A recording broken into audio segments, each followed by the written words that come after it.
Nós temos uma resenha hoje bem picante. Hoje não entra a questão da política, né? Hoje nós não vamos falar de geopolítica, mas vamos falar dos prejuízos das falsas profecias. É complicado e eu quero usar a Bíblia, né? Você vai ver lá em Mateus 7,15, Jesus falando assim, acautelai-vos. E eu quero... Cadê? Estava aqui na minha mão. Eu vou pegar um pouquinho da Bíblia física, eu guardo a Bíblia física. E Mateus 7, vamos lá. Mateus 7. Opa, cadê você? Até aqui. Mateus 7, 15, na minha versão, estou com a Bíblia anotada aqui, é uma capa. Eu fiz essa capa. É anotada? Deixa eu ver. Tanta Bíblia de estudo tem aqui em casa. E essa é das antigas, tadinha. É anotada. É de 2000. Essa Bíblia eu comprei nos anos 2000. Ela está aqui, ó.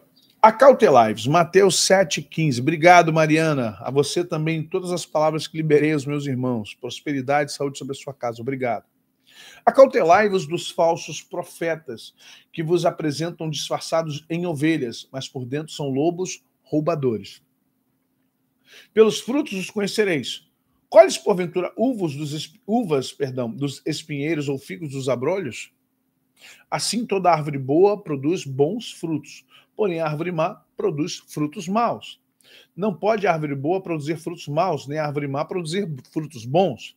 Toda árvore que não produz bom fruto é cortada e lançada no fogo. Assim, pois, pelos seus frutos os conhecereis. Vamos lá. Primeira coisa que eu acho importante aqui no texto, e você precisa entender. Jesus fala assim, acautelai-vos dos falsos profetas que vos apresentam disfarçados de pastores, de profetas, de apóstolos. Não. Ele diz de ovelhas.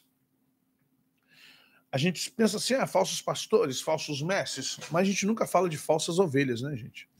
Todo mundo fala de falsos pastores, falsos profetas, falsos mestres, porque a Bíblia fala disso. Os apóstolos exortam, João, Paulo, Pedro, Tiago, fala sobre isso. Cuidado com os falsos mestres, cuidado com os falsos pastores, cuidado com aqueles que se dizem apóstolos e não são, cuidado com aqueles que se dizem profetas, os falsos. Mas ninguém fala das falsas ovelhas.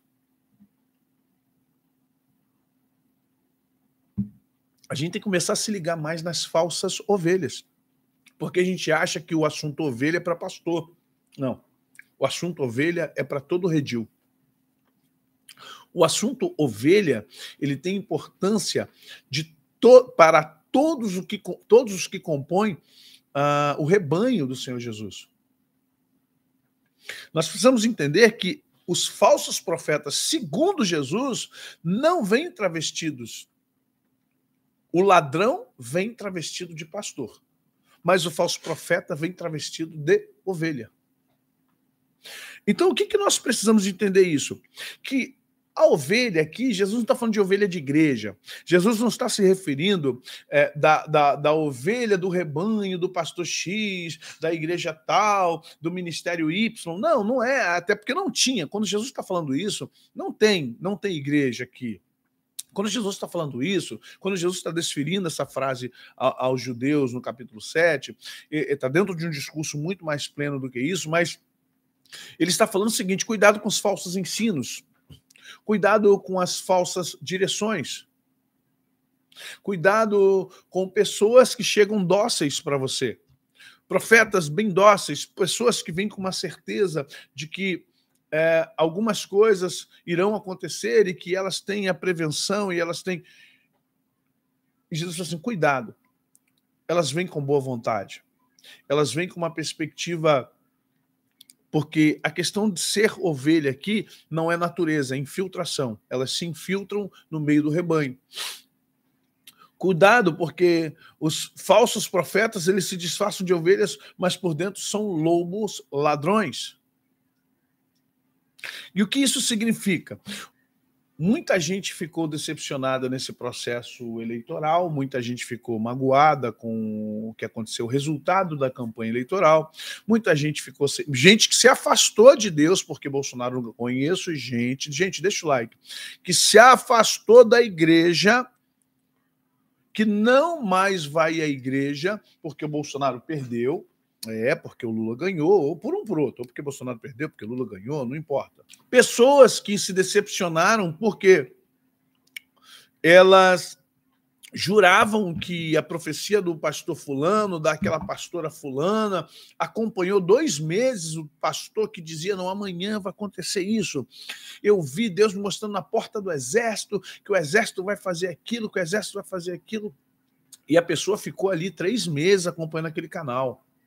Ficou ali, ó, não, vamos ir repassando o zap para um. Então, o que acontece? Quando deu tudo errado, qual é o sentimento numa psicanálise, né? Qual é o sentimento de uma análise rápida psicológica dessa pessoa? Decepção, frustração.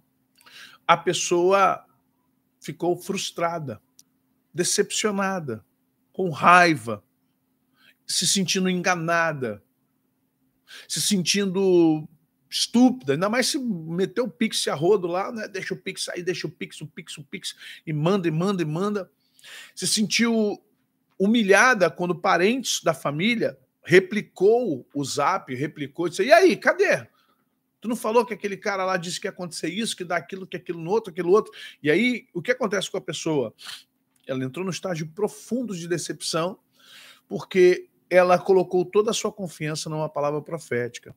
E aqui está o grande erro da igreja e das pessoas nos tempos que estamos vivendo. Por que o grande erro? Porque a palavra de Deus diz, maldito é o homem que põe sua confiança no homem. Eu sempre digo para as pessoas, olha, você já notou que eu não falo assim, me sigam nas redes sociais, me sigam aqui, me sigam ali, me sigam. Eu acho muito perigoso falar para alguém me seguir. Eu acho muito perigoso as pessoas chegar assim, me sigam lá, não sei aonde, me siga aqui, me siga aqui. Olha, eu não convido ninguém a vir na minha igreja, vem quem quer, pastor, quero conhecer, quero te dar um abraço. Amém, vai lá. Mas nunca digo me sigam, sigam minha... Primeiro que eu não sou um youtuber, segundo que eu não fico o dia todo nas redes sociais, faço aquilo que é esporádico, aquilo que é importante para algumas pessoas, para ajudar pessoas. Segundo, eu sempre digo para vocês, gente, confiram na palavra de Deus, estudem a palavra de Deus. Na verdade, eu oriento vocês a estudarem, né? Lembrando sempre disso. Sempre oriento vocês para estudar, ler. Então, é importante que você entenda que o processo de profecia, esse processo profético falso, mentiroso, ele é culpa nossa. E eu gostaria muito de trazer para vocês uma coisa interessante. O profético, ele precisa ser analisado de longe, gente. O profético, ele precisa ser analisado de mais longe. Quando você não consegue enxergar uma coisa aqui, quando alguém fala para mim algo, uma profecia vem, uma visão vem, e eu não consigo discernir num primeiro momento, o que acontece? Eu peço a Deus para me subir. Digo, Deus, me sobe. São linguagens minhas, né? Não tô usando linguagem bíblica, estou usando uma linguagem pessoal. Eu digo para Deus, Deus, me sobe. O que é me sobe? Às vezes falo para o Espírito Santo, me tira daqui. São coisas que eu falo e são códigos meus com Deus e com o Espírito Santo, e sabem o que eu estou pedindo. E eu digo, Deus, me sobe. Por que subir? Eu preciso ver aquele contexto lá de cima. Eu preciso olhar daqui. E não lá de baixo. Lá de baixo é muito complicado. Talvez muitas coisas na minha vida, problemas pessoais, financeiros, problemas sentimentais, batalhas espirituais que nós passamos, isso me impede de ver de forma correta. Então, como um homem espiritual, mulher espiritual, pessoas espirituais que somos, nós precisamos o quê? Sobe. E aí, quando você sobe, preste atenção nisso, quando você sobe, Deus começa a te mostrar coisas importantes e interessantes. E aí você começa a discernir. Aí você começa a ter discernimento verdadeiramente da sua vida, da sua igreja, do país e de tudo mais que está em voga ou que está em xeque naquele momento. Quando Jesus fala cautelai-vos, eu quero que você entenda uma coisa. Olha o que ele vai dizer lá no 22. Muitos naquele dia hão de dizer-me, Senhor, Senhor, porventura não temos profetizado em teu nome, e em teu nome não expelimos demônios, e em teu nome não fizemos muitos milagres? Olha aí o pessoal da escola do discipulado. O poder do nome de Jesus, a autoridade do nome de Jesus. Então lhes direi explicitamente, nunca vos conheci, apartai-vos de mim, os que praticais a iniquidade. Muitos naquele dia, que é no juízo final, muitos naquele dia, no juízo final, e eu vou dizer, não conheço vocês, não autorizei vocês, não tenho ligação com vocês, não há parentesco entre nós, vocês usaram o meu nome de forma indevida,